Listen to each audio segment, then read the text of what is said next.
Good morning to all of you students. आज हम आप सभी लोगों के सामने एक टॉपिक लेकर के आए हैं, डेट इज सैटेलाइट्स। आज हम जानेंगे सैटेलाइट्स क्या होती हैं और ये कितने प्रकार की होती हैं। साथ ही साथ हम जानेंगे कि टाइम पीरियड क्या होता है सैटेलाइट का, इस इसकी वेलोसिटी क्या होती है and many of the things we are come to know. Orbital velocity क्या होती है सैटेलाइट की, ये भी हम जानेंगे। So, first of all, we are come to know what is the satellite. Satellite, in simple term, it is a heavily body which revolves around an orbit around the body which is much heavier as compared to that body. Satellite जो होती हैं एक body होती हैं जो कि एक orbiter revolve करती हैं अपनी से बड़ी बॉडी की चारों तरफ। हमारे पास जो सैटेलाइट होती हैं वो दो प्रकार की होती हैं, एक नेचुरल सैटेलाइट, दूसरी मैनमेड सैटेलाइट। नेचुरल सैटेलाइट वो सैटेलाइट होती हैं जो कि नेचर से मिली हुई हैं, जैसे कि अर्थ के पास मून है, इसी तरीके से जुपिटर और सैटर्न के पास और भी कई प्लैनेट के पास भी मून्स होते हैं। तो ये सब उनके लिए एज ए सैटेलाइट वर्क करते हैं। जो हमारा सन है, सन के लिए हमारी जितनी प्लैनेट में घूमने वाले प्लैनेट हैं वो उनके लिए एज ए सैटेलाइट वर्क करते हैं। साथ ही साथ with the advancement of technology, जैसे टेक्नोलॉजी एडवांसमेंट हुई है, हमने भी इंसानों ने भी अपने द्वारा बनाई गई सैटेलाइट को यूनिवर्स में भेजा है। जैसे कि सबसे पहली जो सैटेलाइट भेजी गई थी स्पुतनिक फर्स्ट, जो कि 1957 के करीब भेजी गई थी। इसके बाद इंडिया ने भी अपनी फर्स्ट सैटेलाइट आर्यभट्ट जो थी वो सेंड की थी, और तब से लेकर के अब तक कई सारी satellites like geo synchronization and polar satellite हमारे द्वारा भेजी जा चुकी हैं। आज हम इन्हीं के बारे में इन डिटेल स्टडी करेंगे। So let us start. तो वी हैव सैटेलाइट।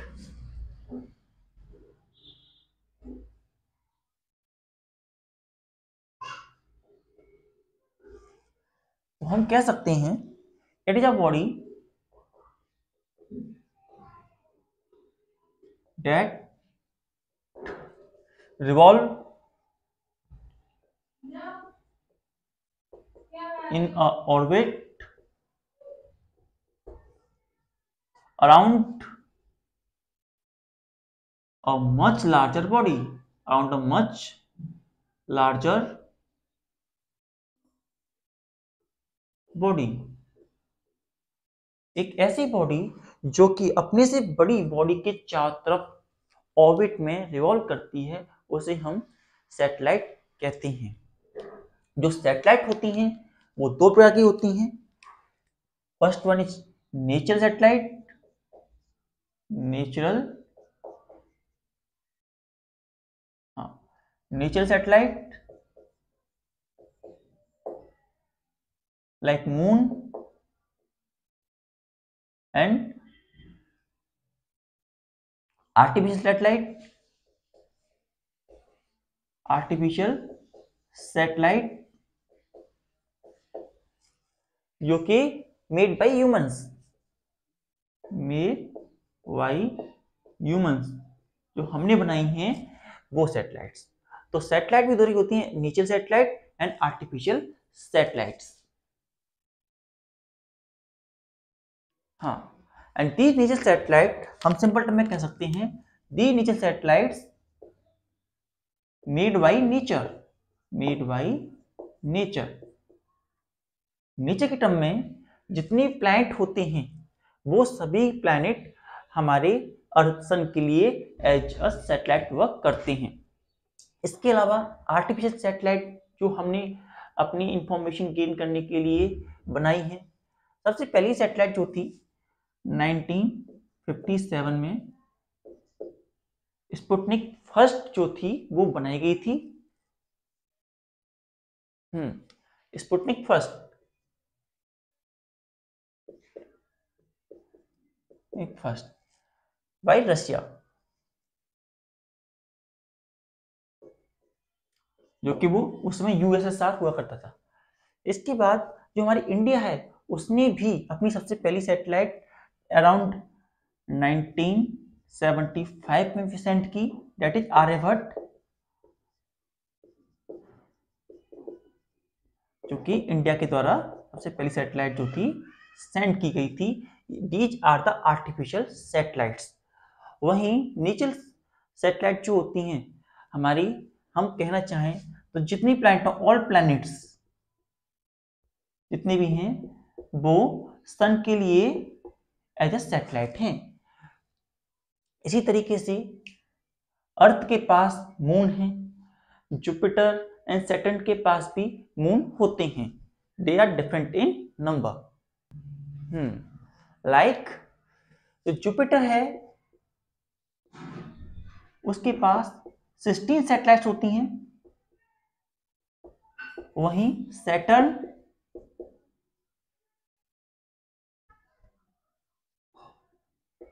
के पास तकरीबन 18 सैटेलाइट्स होती हैं, जिन्हें हम हमारी अर्थ जो है उसके पास एक सैटेलाइट है, that is moon. Natural satellite की बात करें तो दैट इज आवर मून, जिसे हम मून भी कहते हैं। तो इस प्रकार से हमारे पास सैटेलाइट्स रहती हैं। तो आज हम नेचुरल सैटेलाइट के बाद आर्टिफिशियल सैटेलाइट की तरफ चलेंगे और हम दिखेंगे क्या कंडीशन होती है किसी भी सैटेलाइट को अर्थ की एटमॉस्फेयर से बाहर भेजने की, साथ ही साथ वो किस स्पीड से भेजा जाता है और किस स्पीड रोटेट करता है, और टाइम पीरियड क्या होता है, हाइट क्या होती है। ये सारी बातें अब हम अपकमिंग लेक्चर्स में इसी के अंदर जानेंगे। So note down. तो हम सबसे पहला टॉपिक जो लेंगे that is orbital velocity. Orbital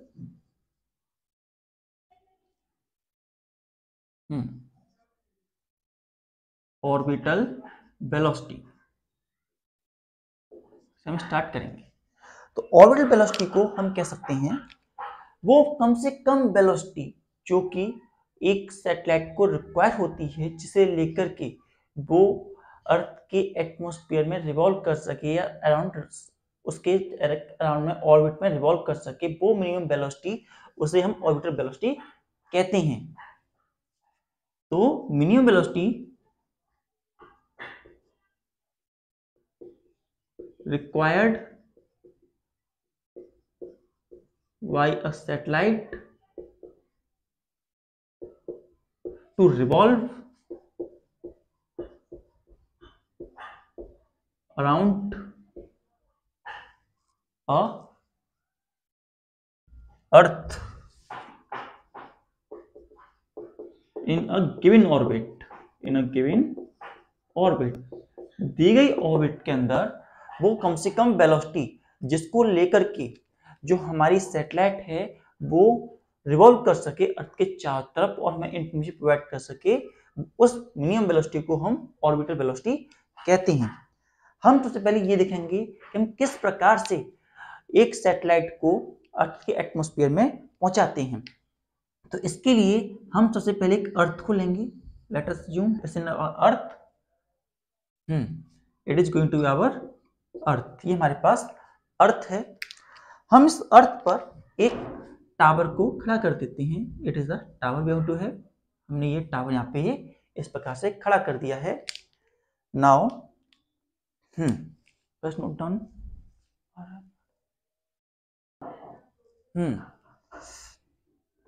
अब जो हमारे अर्थ है इसके चार तरफ हमारी जो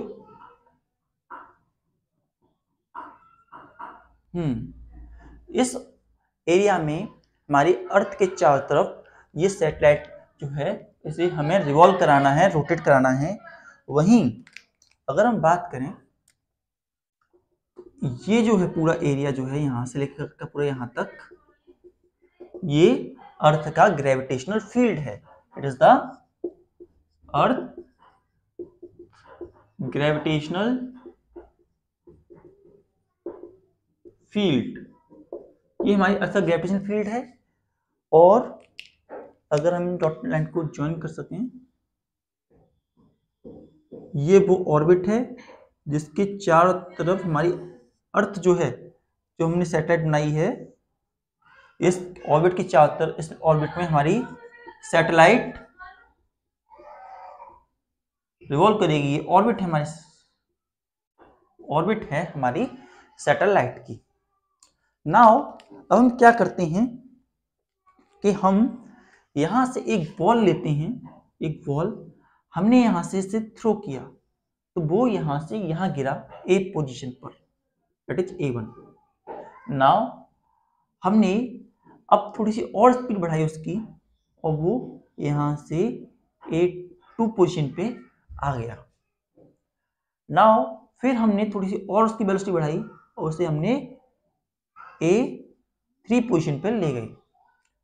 अब हमने तो उसकी थोड़ी सी वेलोसिटी और बढ़ाई और इस तरीके से उसकी वेलोसिटी v कर दी, तो वो उस वेलोसिटी को लेकर के हमारी सैटेलाइट है वो इस ऑर्बिट में आ गई, और इस ऑर्बिट में हमने जिस जिस ऑर्बिट में उसे रोटेट करना चाहते थे उस ऑर्बिट में वो रिवॉल्व करना स्टार्ट कर देती है। तो वो कम से कम वेलोसिटी जो कि उसे रिक्वायर थी, जिसको लेकर के वो अर्थ के चारों तरफ एक फिक्स ऑर्बिट में रिवॉल्व कर सकती थी, उसी ऑर्बिट को, उसी वेलोसिटी को हम ऑर्बिटल वेलोसिटी कहते हैं। That velocity is called orbital velocity.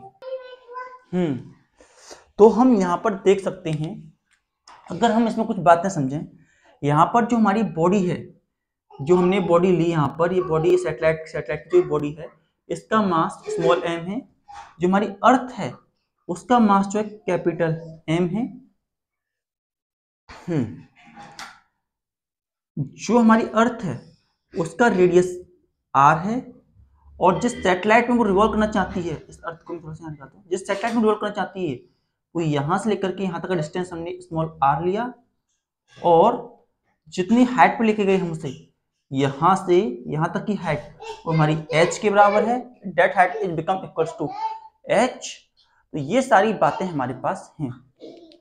तो हमारे पास जो फॉर्मूला निकल के आएगा, तो हम यहाँ पे एक बात देख सकते हैं कि यहाँ अर्थ और सैटेलाइट के बीच में ग्रेविटेशनल फोर्स कितना लगेगा, Fg कितना लगेगा, that equal to G m upon distance between them r² from the centre. साथ ही साथ इसे सर्कुलर पाथ में रिवॉल्व कराने के लिए हमें एक सेंट्रीपिटल फोर्स भी लग रही है, दैट इज Fc। तो वो हो जाएगा mv² अपॉन r, ये वैल्यू हमें मिलेगी। नाउ वन मोर थिंग, जो हमारा r है वो r प्लस h के बराबर है, because this distance also equal to r and this height is equal to h। और हम जैसा जानते हैं कि जब ये रोटेट कर रही है तो ऐसी कंडीशन में हमारे पास Fg जो है Fc के बराबर ही होगा। तो Fc है, Fc और Fg जो है आपस में इक्वल ही होंगे हमारे पास। तो क्या वैल्यू बनेगी हमारे पास, तो हमारे पास G m अपॉन r² बराबर mv² r। हम r से r कैंसिल कर सकते हैं, r बचेगा हमारे पास, m से m हम कैंसिल कर देंगे, तो हमारे पास क्या बचा, तो हमारे पास बचता है G m r बराबर b², GMR अपॉन b² के बराबर हमारे पास वैल्यू करके आती है। नाउ तो v बराबर कितना हुआ, v की वैल्यू हमारे पास होगी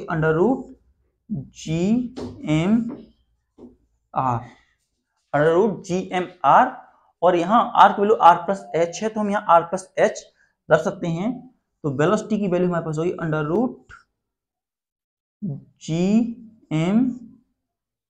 √GMR प्लस h के बराबर हमारे पास वैल्यू करके आती है। r यहाँ पर हम कैपिटल R लेंगे, ये भी है कैपिटल R। इस तरीके से हमारे पास वैल्यू करके आती है वैल्यू की। यहाँ पर हम एक फॉर्मूला और यूज कर सकते हैं जो कि हमारे पास है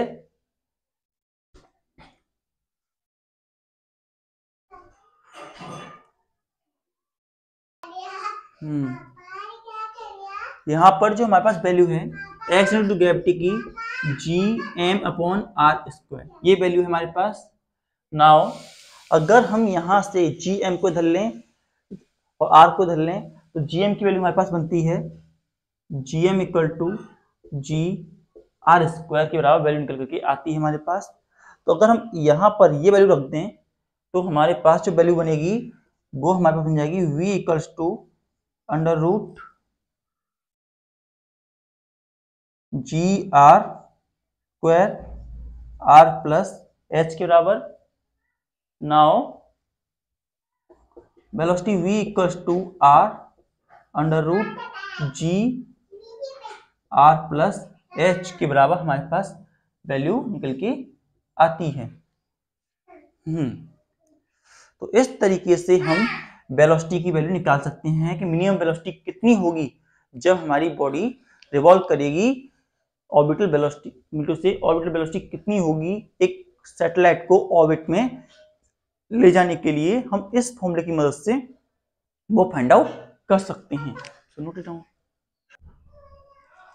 अगर हम यहां देखें वैसे जो हमारा हाइट h होती है वो बहुत कम होती है, इसीलिए हम r प्लस h को मानना चाहें r को r के बराबर ही मान सकते हैं। तो ऐसी कंडीशन में जो हमारी वेलोसिटी हो जाएगी v, उसकी value r under root g r के बराबर हो जाती है। अब इस r को हम अंदर ले लें तो v equals to under root g r के बराबर वैल्यू हमारी निकल के आती है। ये वैल्यू अगर हमें पता है तो हम कितनी वेलोसिटी चाहिए उसे भी हम पिक आउट कर पाएंगे। तो जैसा हम जानते हैं हमारे अर्थ का जो रेडियस है वो 6.4 इंटू 10⁶ है और g की वैल्यू हमारे पास 9.8 है। तो अब इन वैल्यूज को हम इस फॉर्मूले में पुट कर देंगे, v equal to under root G R के फॉर्मूले में पुट कर देंगे तो क्या वैल्यू निकलेगी हमारे पास।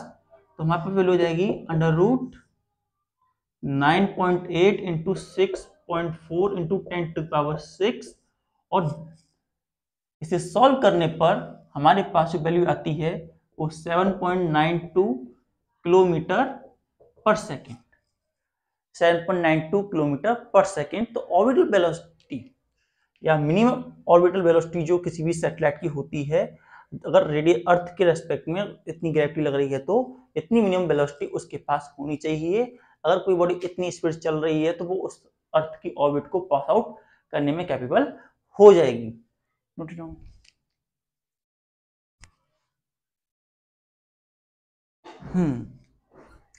नेक्स्ट है टाइम पीरियड। ऑर्बिटल वेलोसिटी के बाद हम देखेंगे टाइम पीरियड को। Time period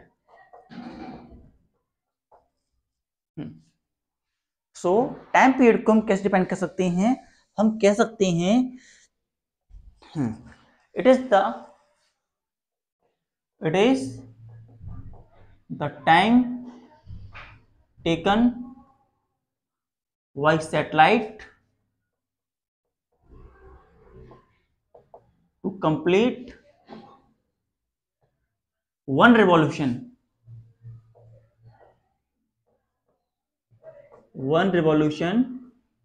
around the earth।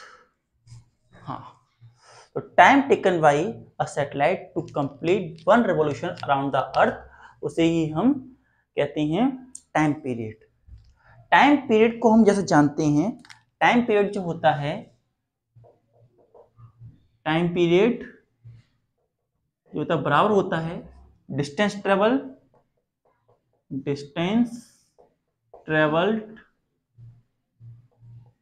Upon time taken और distance travel upon orbital velocity. Orbital velocity के इक्विवेलेंट होता है।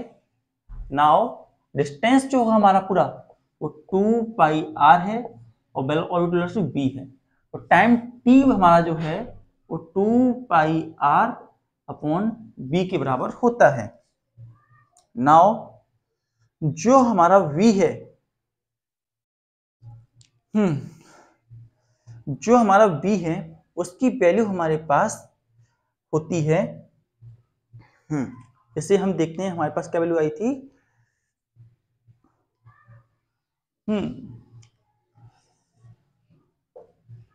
तो उस वैल्यू को हम पुट कर देंगे यहां पर। तो ये वैल्यू हमारे पास निकल के आती है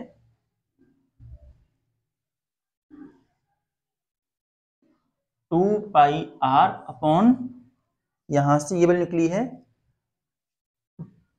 okay R under root G R plus H under root, ये वैल्यू हमारे पास निकल के आती है। नाउ हम इसका रेसिप्रोकल करेंगे और इसे ऊपर कर देंगे, तो हमारे पास क्या बनता है E equals to 2 pi R upon R, यहां से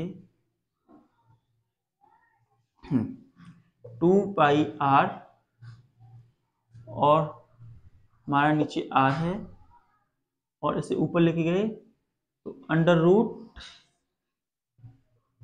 are plus H upon G, ये वैल्यू हमारे पास निकल के आती है। जैसा कि हमने आपको बताया आर जो है वो आर प्लस एच के बराबर होता है, तो आर की जगह हम आर प्लस एच भी पुट कर सकते हैं। तो और इसे अंदर ले जाते हैं 2 पाई आर और ये हमारा बन जाता है under root R plus H का होल क्यूब अपॉन जी के बराबर हमारे पास वैल्यू निकल के आती है। नाउ नेक्स्ट पॉइंट हमारे पास जो है वो इस प्रकार से है कि हमारे पास g ex relation to gravity g की value G M upon R square के बराबर होती है। यहां पर जो हमारे पास ये मास m है इसे हम डेंसिटी के रेस्पेक्ट में लेंगे, तो mass equals to rho into V के बराबर होता है, वॉल्यूम के बराबर होता है। वॉल्यूम जो है हमारा वो वॉल्यूम v जो है वो 4/3 पाई आर क्यूब के बराबर होता है। वॉल्यूम जो है 4/3 पाई आर क्यूब के बराबर होता है। तो b की जगह 4/3 पाई आर क्यूब हम पुट कर देंगे, तो रो 4/3 पाई आर क्यूब, ये वैल्यू हमारे पास निकल के आती है।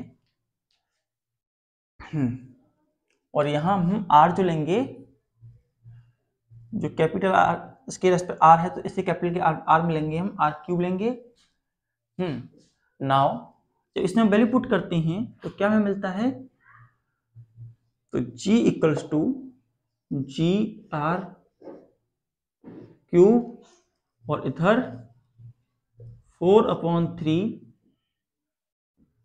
पाई R naught there R this is R square R cube and rho, ये वैल्यू हमारे पास निकल के आती है। नाउ जो रो है उससे ये कटा और यहाँ आर बचा, तो हमारे पास जी की वैल्यू बनी वो 4/3 पाई आर जी रो। तो जी की वैल्यू हमारे पास ये आ जाती है 4/3 पाई आर रो, जी की बराबर वैल्यू हमारे पास आ जाती है। It's a value for G we are going to be have. Now अब हम इससे आगे दिखाएंगे, तो जी की वैल्यू को हम इसमें टाइम पीरियड में पुट कर देंगे। तो putting the value, putting that value, putting the value of G in t equals to 2 pi R under root R plus H का होल क्यूब, और g की जगह हमारे पास यहां रहेगा 4/3 पाई आर रो जी, ये वैल्यू हमारे पास रहेगी और इसे हम रोटेट भी कर देंगे। तो हमारे पास क्या वैल्यू बन जाती है 2 pi R under root 3 R plus H का whole cube and here 4 pi R rho G. ये वैल्यू हमारे पास निकल करके आती है। Note down.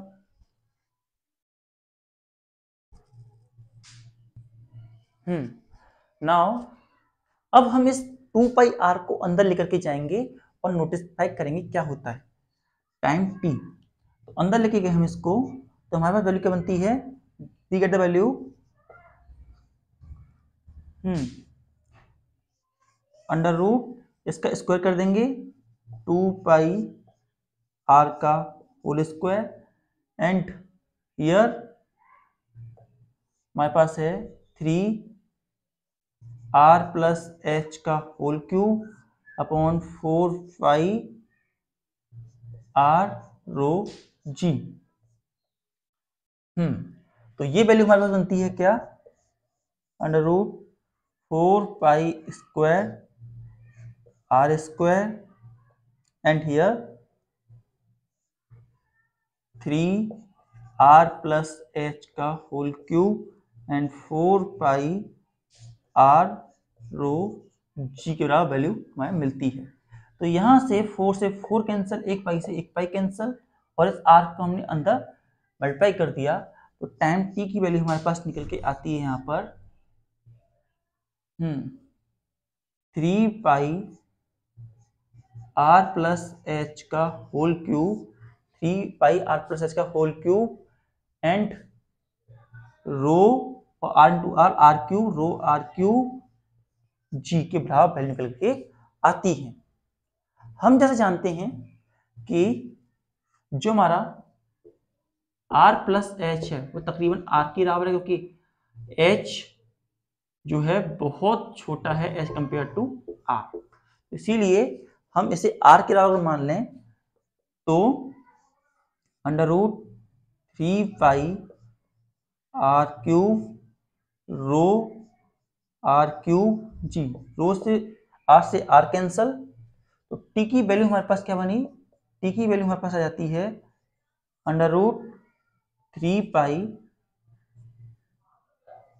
रो जी, अंडर रूट 3 पाई रो जी के बराबर हमारे पास टाइम पीरियड की वैल्यू आ जाती है। Note it down.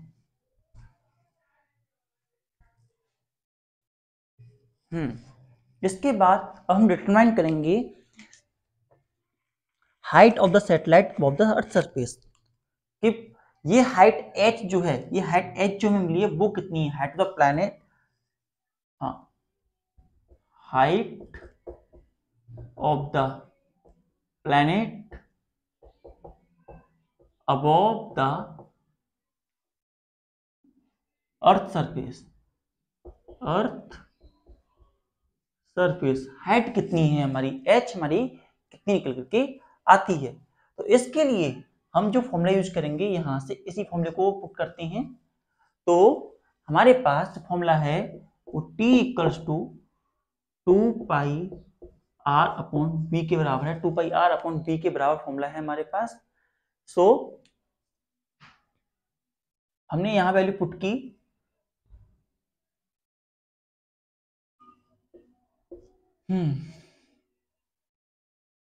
To pi R upon R under root R plus H और नीचे जी हमने वैल्यू पुट कर दी।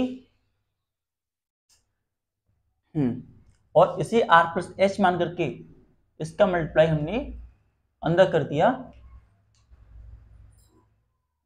सो 2 pi R under root R plus H का होल क्यूब अपॉन जी हमारे पास पहले करके आती है।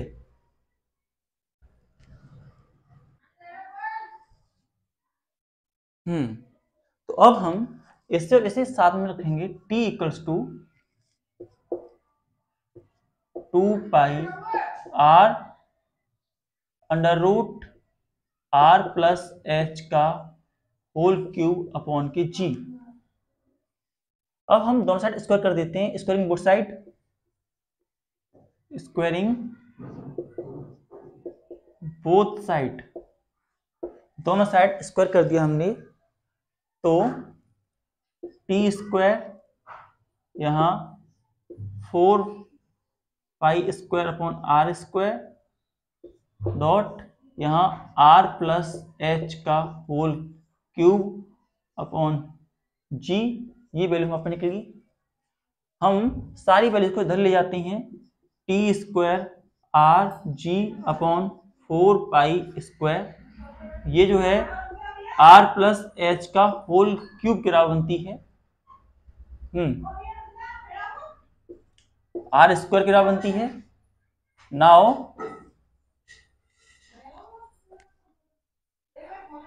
अब हम क्यूब को यहां R plus H T square R square G upon 4 pi square, यहाँ पे T square R square G 1/3 के बराबर हमारे पास वैल्यू निकल के आएगी। इसके बाद इस को सीधे चलाते हैं, 3 के बराबर हमारे पास वैल्यू निकल के आएगी। अब हम और हाइट निकालना चाहते हैं तो आर को उधर पहुंचा देंगे, तो h equals to T square R square G 4 pi square 1/3 minus के आर। तो ये फॉर्मूला हमारे पास निकलता है टू डिटरमाइन द हाइट, ये कितनी हाइट है हमारी इस ऑर्बिट की जिसमें कि हमारा सैटेलाइट रिवॉल्व कर रहा है। इस प्रकार से हम हाइट को डिटरमाइन कर सकते हैं। Note it down. Now next point is angular momentum. Now next हमने तो क्या क्या जान लिया, हाँ अब नेक्स्ट हम जाएंगे एंगुलर मोमेंटम पर।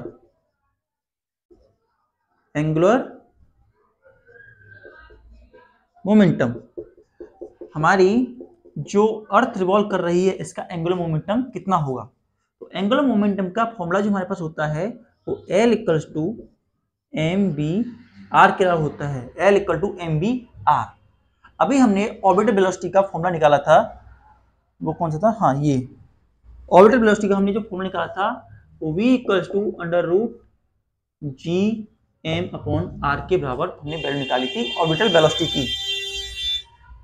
अब देखिए हमारे पास ऑर्बिटल वेलोसिटी की ये वैल्यू निकल के आती है, तो v की जगह हम ये वैल्यू रखते हैं, तो एम आर और v की जगह हमने G M upon R value put कर दी।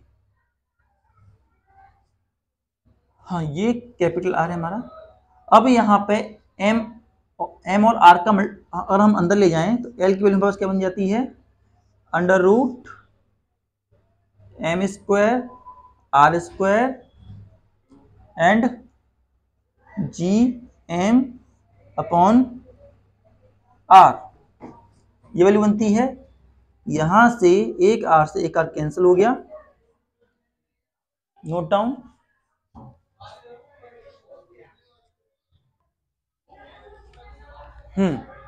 इसके बाद जो हमारे वैल्यू बनी यहाँ पर ये L equals to under root M square R G M, angular momentum की वैल्यू हमारे पास से निकल करके आती है। इस तरीके से हम वैल्यू पिक आउट करते हैं।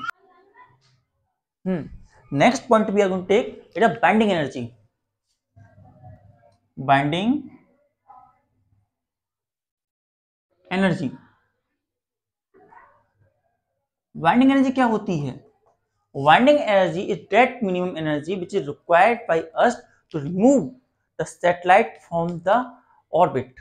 एक ऑर्बिट में जो सैटेलाइट रिवॉल्व कर रही है उसे ऑर्बिट से रिमूव करने के लिए जो मिनिमम वेलोसिटी चाहिए, मिनिमम एनर्जी चाहिए होती है, उस एनर्जी को ही हम बाइंडिंग एनर्जी कहते हैं।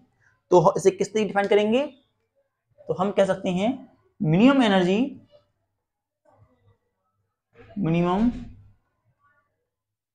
Required to remove the satellite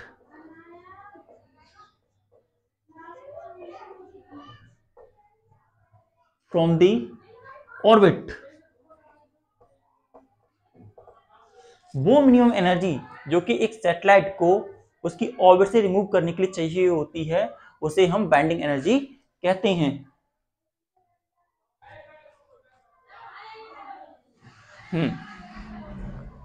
इसके लिए ये जो हमारी एनर्जी होती है, टोटल एनर्जी कहें या बाइंडिंग एनर्जी कहें, बाइंडिंग एनर्जी वीई बाइंडिंग एनर्जी, ये potential energy plus kinetic energy जो कि दोनों सैटेलाइट के दौरान पास होती हैं, पोटेंशियल भी और काइनेटिक भी दोनों की सम के बराबर होती है। नाउ वन बाय वन करके हम जानेंगे पोटेंशियल की एनर्जी कितनी होती है और काइनेटिक एनर्जी बॉडी के अंदर कितनी होती है। So first note it down till here.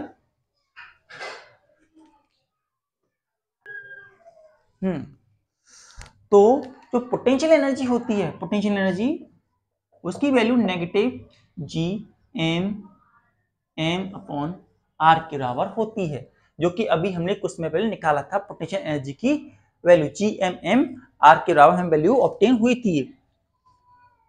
Next is kinetic energy. Kinetic energy का फॉर्मूला होता है 1/2 mv²। एक बात पोटेंशियल एनर्जी में नेगेटिव साइन लग रहा है, mean to say potential energy is going to be attractive type. जो अर्थ का ये एटमॉस्फेयर है, इस एटमॉस्फेयर के अंदर जो हमारी अर्थ है वो ग्रेविटेशनल फोर्स लगाने में कैपेबल है इस एटमॉस्फेयर एरिया के अंदर। तो 1/2 mv²। हमें v की वैल्यू gmr पता है, यहां पुट करते हैं तो 1/2 m यहां √gmr का होल स्क्वायर रूट कट गया। तो काइनेटिक एनर्जी हमारे पास बचती है gm/2r। ये दो एनर्जी हमारे पास पोटेंशियल काइनेटिक एनर्जी होती है। सो बाइंडिंग एनर्जी हमारे पास हो जाती है potential energy of a body plus kinetic energy of an body. यहां पर हम दोनों को सम अप कर देंगे तो नेगेटिव gm/r प्लस gm/2r, इसके बराबर हमारे पास वैल्यू निकल के आती है। नाउ जो बाइंडिंग एनर्जी हमारे पास है वो यहाँ 2r माइनस का 2gmm प्लस gmm, सॉल्व करने पर नेगेटिव gmm/2r निकल के आता है। तो बाइंडिंग एनर्जी हमारे पास हो गई नेगेटिव gmm/2r के बराबर हो गई। तो it is the binding energy going to present within a body. और सैटेलाइट के अंदर इतनी बाइंडिंग एनर्जी प्रेजेंट होती है और ये जो बाइंडिंग एनर्जी दिख रही है ये नेगेटिव है। तो नेगेटिव मतलब कि it is going to be attractive. जो बाइंडिंग एनर्जी है वो सैटेलाइट को ऑर्बिट में रिवॉल्व करने को कंपेल करेगी, रिवॉल्व कराने की कोशिश करेगी। तो इस तरीके से हमने जाना बाइंडिंग एनर्जी के बारे में। Note it down. इसके बाद नेक्स्ट पॉइंट हम लेंगे एस्केप वेलोसिटी।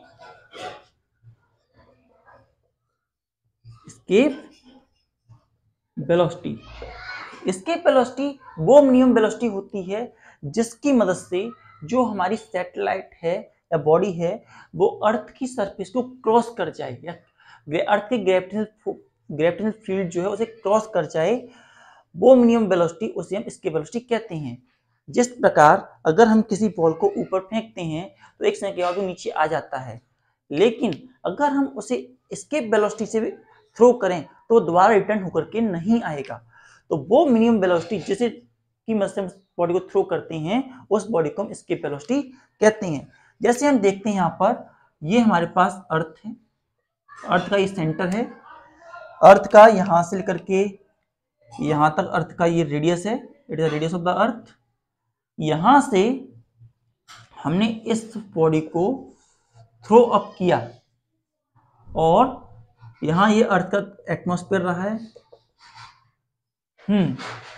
और इसे हमने यहां से इंफिनिटी तक पहुंचा। अर्थ का मास m है और जो बॉडी हमने थ्रो की है उसका मास स्मॉल m रहा है। तो ये सारी बातें हमारे पास हैं।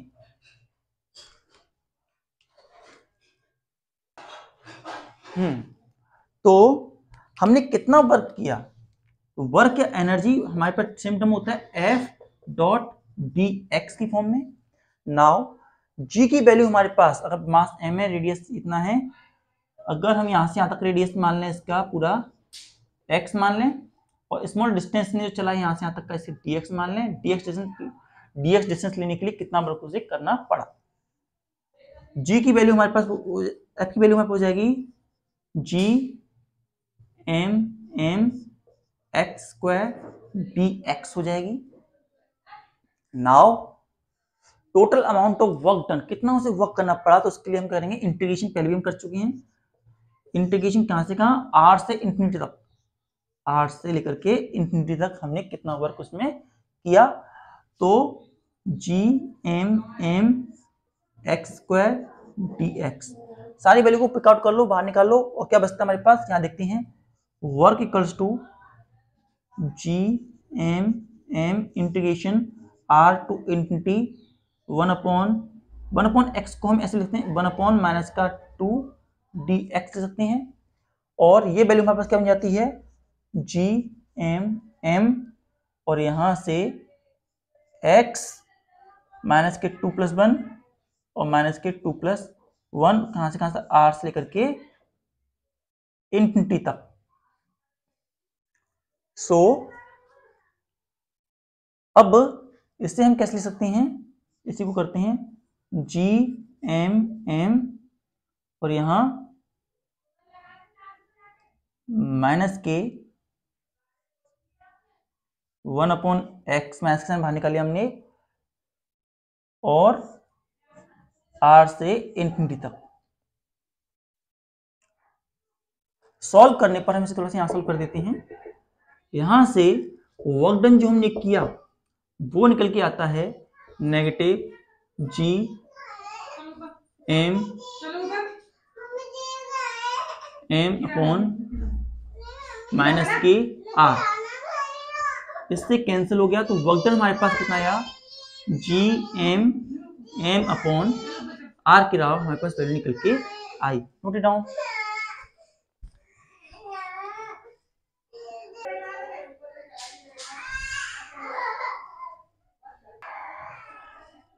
नाउ हम यहां देख पा रहे हैं जो वर्क है हमारा, वर्क वो किसके अलावा बन जाता है, g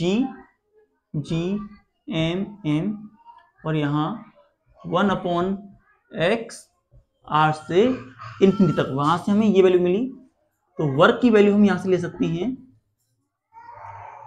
नेगेटिव g m, यहाँ 1/इंफिनिटी से माइनस 1/r तक, ये वैल्यू बनेगी। इंफिनिटी 0 होता है तो वर्क की वैल्यू हमारे पास हो गई, नेगेटिव साइन से नेगेटिव साइन कैंसिल हो जाएगा, g m upon negative r, negative sign cancel, तो वर्क डन हमारे पास हो गया g m अपॉन r के बराबर हमारा वर्क डन हो गया। यहां तक हमारे पास वर्क डन निकल के आ गया। इसके आगे देखेंगे, first note it down. Now जो काइनेटिक एनर्जी होती है, काइनेटिक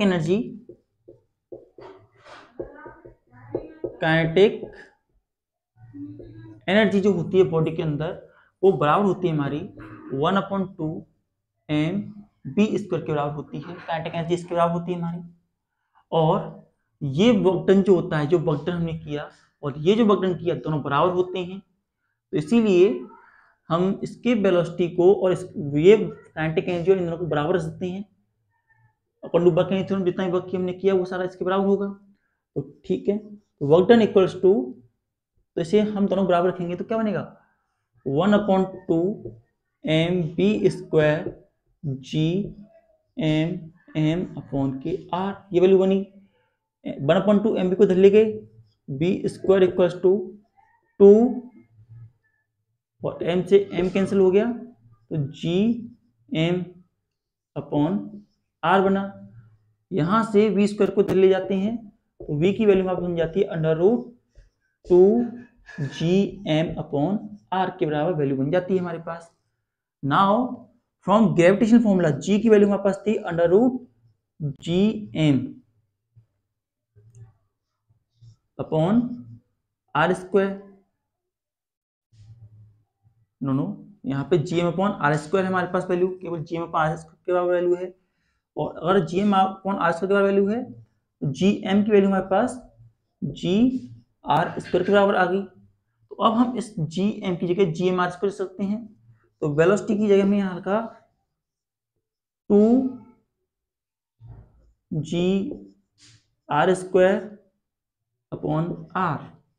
तो क्या वैल्यू बनती है हमारे पास वेलोसिटी की, बन जाती है √2 Gr के बराबर वैल्यू बन जाती है। नाउ G की वैल्यू हमारे पास है 9.8, R की वैल्यू जो है हमारे पास 6.4 × 10⁶ है। जब इन दोनों वैल्यू को यहाँ पे पुट करते हैं 2 × 9.8 × 6.4 × 10⁶ वैल्यू को पुट करते हैं तो ये हमें तकरीबन 11.2 km/s के बराबर मिलता है। तो कम से अगर कोई बॉडी 11.2 km/s की स्पीड से अर्थ की सरफेस को लीव करती है तो वो दोबारा लौट करके नहीं आएगी। तो ये हमारे अर्थ के लिए एस्केप वेलोसिटी हो जाती है। Note it down, it is the escape velocity for the earth we are going to be have. Now next point we are going to have satellites, type of satellite. हमारे पास दो प्रकार की satellite होती हैं, एक जियो स्टेशनरी सैटेलाइट और दूसरी पोलर सैटेलाइट। तो हम वन बाय वन करके समझेंगे, जियो स्टेशनरी और जियो सिंक्रोनाइजर्स सैटेलाइट और दूसरी पोलर सैटेलाइट के बारे में। जियो स्टेशनरी सैटेलाइट,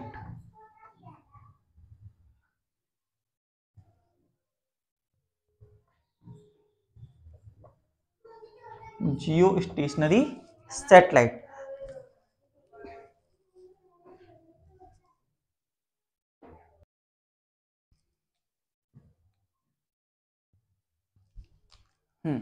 जियो स्टेशनरी सैटेलाइट इन्हें हम कह सकते हैं, these are the satellites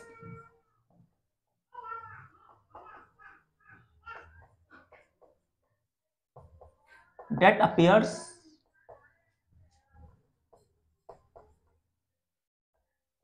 at the fixed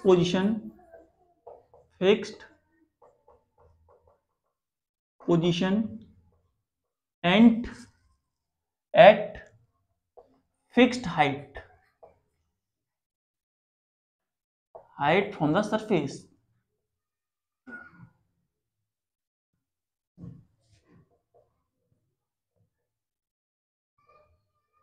Jio synchronization satellite जो होती हैं वो हमें फिक्स हाइट और फिक्स पोजीशन पर नजर आती हैं।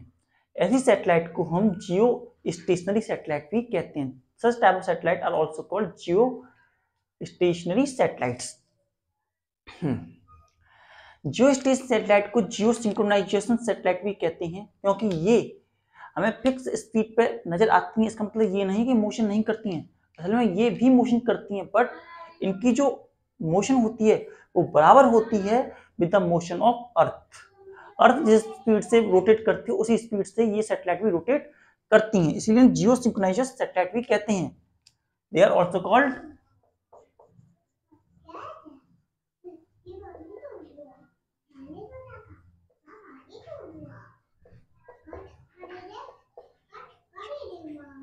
जियो synchronization satellites.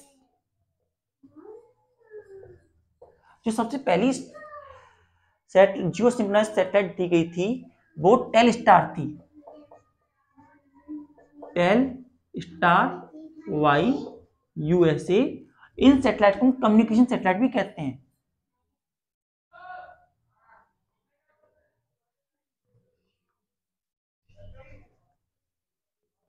These satellites are also called communication satellites। ये सैटेलाइट कम्युनिकेशन सैटेलाइट भी कही जाती हैं। Note down.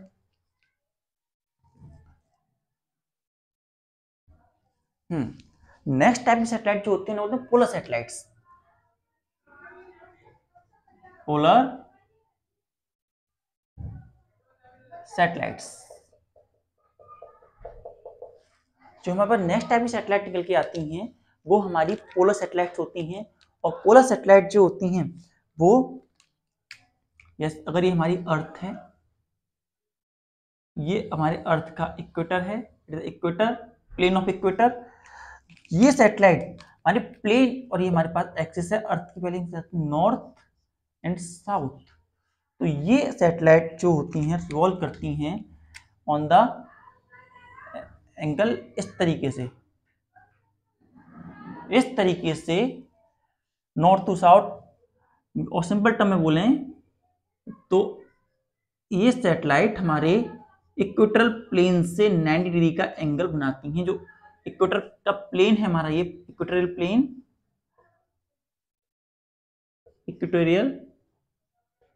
प्लेन जो है इक्वेटोरियल प्लेन से 90 डिग्री का एंगल बनाते हुए रिवॉल्व करती हैं कुछ इस तरीके से रिवॉल्व करती हुई नजर आती हैं, इस तरीके से नॉर्थ टू साउथ पोल्स के रेस्पेक्ट में। और ये सैटेलाइट जो होती हैं स्ट्रिप बाय स्ट्रिप इंफॉर्मेशन देती हैं, एक स्ट्रिप को ही अच्छे से नोट डाउन कर पाती हैं और फिर इन स्ट्रिप को कनेक्ट करते हुए हम पूरी की पूरी एटमॉस्फेयर एरिया का पता लगाते हैं। ये जो सैटेलाइट होती हैं ये दिन में कई बार हमारी अर्थ का रोटेशन कर लेती हैं। तकरीबन 100 मिनट्स लगती हैं एक सैटेलाइट को पूरा चक्कर लगाने में अर्थ का।